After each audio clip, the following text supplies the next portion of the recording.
पंचायत समितीच्या सत्तेसाठी मतदार राजानं 50-50चा कौल दिला आणि त्यामुळं दोन्ही गटाची कोंडी झाल्याचं सध्या दिसून येतंय। ही चर्चा संपूर्ण तालुक्यातील गावखेड्याच्या चावडीवर होताना दिसते। त्यामुळे प्रत्येक गटाच्या म्हणजे दोन्ही गटाच्या कार्यकर्त्यांना वाटतंय की सत्ता आपलीच येणार, सभापती आपलाच होणार। मात्र त्यासाठी इच्छुक सभापती पदासाठी कोण कोण आहेत, या रेसमध्ये कोण कोण आहेत, हेच आपण आजच्या व्हिडिओतून जाणून घेणार आहोत।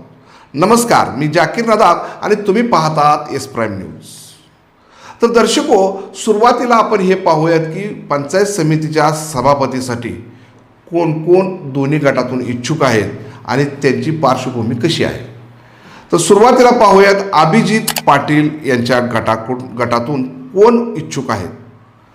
तर आपण यांच्या गटातून पाहिलं तर पळशी गणातून अक्काताई लोखंडे या इच्छुक आहेत, ज्यांचं सामाजिक कार्य, सामाजिक वलय बऱ्यापैकी मोठं आहे। त्याचबरोबर दुसरं नाव येतं ते म्हणजे सविताताई गायकवाड, ज्यांचं सुस्ते गणामध्ये पाहिलं तर एक सामाजिक कार्याची मोठी झालर आहे।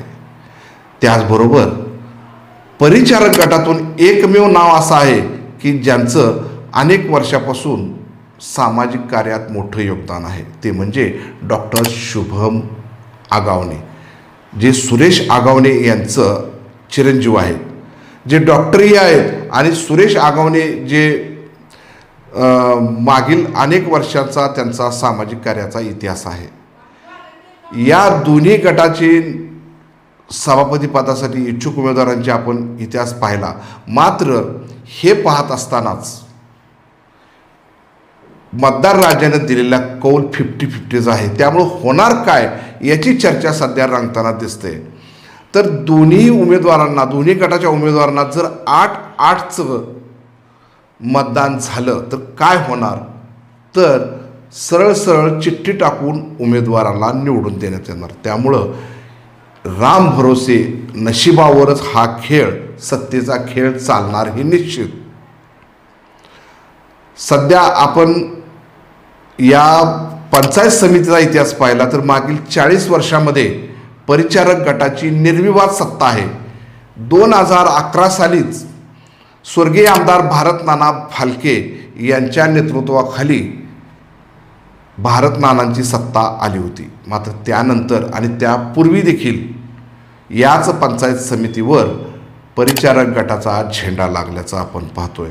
मात्र यंदा आमदार अभिजित पाटील गटाने सगळ्यात मोठी बाजी मारून भाजपला आणि परिचारक गटाला पिछाडीवर टाकलेलं आहे। याचं कारण एकच आहे, ते म्हणजे विठ्ठल कारखाना आणि विठ्ठल कारखान्या चालवणारा सक्षम विश्वासू नेतृत्व म्हणून अभिजित आबा पाटील यांचं नाव पुढं आलंय आणि शेतकरी सभासदामध्ये, शेतकरी बांधवामध्ये हे नाव आता विश्वासास पात्र ठरलंय। त्यामुळंच पंढरपूर तालुक्यातील मतदारांनी, शेतकऱ्यांनी अभिजित आबा पाटील यांच्याकडे सत्ता देण्याचा प्रयत्न झाला आहे हे निश्चित।